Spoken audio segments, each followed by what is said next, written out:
Hey guys, this is Austin. Another year means another iPhone, but what does Apple have in store for the iPhone 7? Probably the biggest rumor is that the next iPhone will drop the headphone jack. This seems a bit ridiculous at first glance, but it's worth considering that the connector itself is pretty ancient.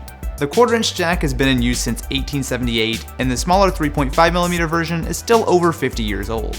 Considering there really hasn't been much to improve on since should say a lot, but Apple has another idea, using the Lightning port. This has been in the works for a while, and you can actually already buy a pair of Lightning headphones today.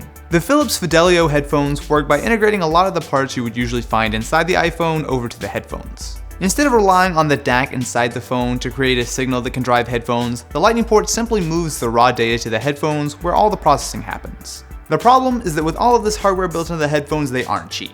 It's not the end of the world for audiophile grade hardware like this, but good luck picking up an affordable pair of Lightning headphones anytime soon. The advantage is that this really does improve audio quality. Not only is there no hiss in the background, but even compressed MP3s sound really nice. Pair this with Bluetooth headphones getting better and better, and the removal of the headphone jack and DAC means there's extra room inside the iPhone for a better speaker or bigger battery. This being Apple, they'll probably sell an adapter to be able to use normal 3.5mm headphones with the iPhone 7, but as crazy as it might sound, the days of the headphone jack might be numbered. Another big possibility is the return of a 4-inch iPhone. For most of the lifespan of the iPhone, it had a relatively small 3.5 or 4-inch screen, but with the iPhone 6, things got much bigger. This was a smart move. For most people, the larger size is a better option, but there are still a lot of people who prefer a smaller phone.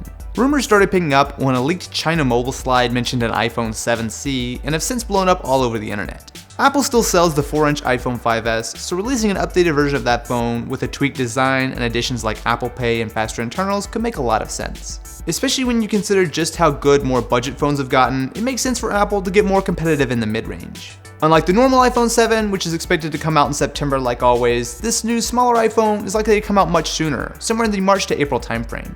Another interesting rumor is that the iPhone 7 will feature 2 rear-facing cameras. This isn't crazy. Not only have there been Apple patents describing how something like this could work, but it's been done before. HTC launched the dual camera on the 1M8 back in 2014, which featured a main camera along with a smaller sensor that works together to give you interesting effects like changing the perspective of your photos. On the iPhone, this could be used to let you take a wide and tight picture at the same time, letting you take full-res pictures while recording video, and more. If this happens, it'll probably be exclusive to the iPhone 7 Plus, but it could be really interesting. Another feature that people have been talking about is the addition of waterproofing. This is something Apple has been slowly working on in the background, with the addition of a gasket on the 6S, which makes the current iPhone remarkably waterproof already. And legit waterproofing is something you can find on a lot of other phones, like this $200 Sony Xperia Aqua. It's nice to be able to get a phone a little bit wet without having to worry about a giant bulky case. One of the more interesting rumors is the addition of wireless charging. Yet again, this is something that has been in other phones for quite a while, including the Samsung Galaxy Note 5. It works by using a charging pad plugged into the wall, which is able to send power a short distance wirelessly, through the glass back, and into a coil wire above the battery. This is undoubtedly cool, but in reality, it's not massively faster than just dropping your phone on a dock. Bloomberg recently posted an article that Apple is working on wireless charging that can work at a distance. Apple has already patented ways of integrating a wireless charger into something like an iMac. It wouldn't be fast, but imagine your phone wirelessly charging just as seamlessly as it gets on Wi-Fi. This is likely another year or two out, but it could have a massive impact on battery life. So what do you guys want to see on the iPhone 7? Let me know in the comments below, and I will catch you in the next one.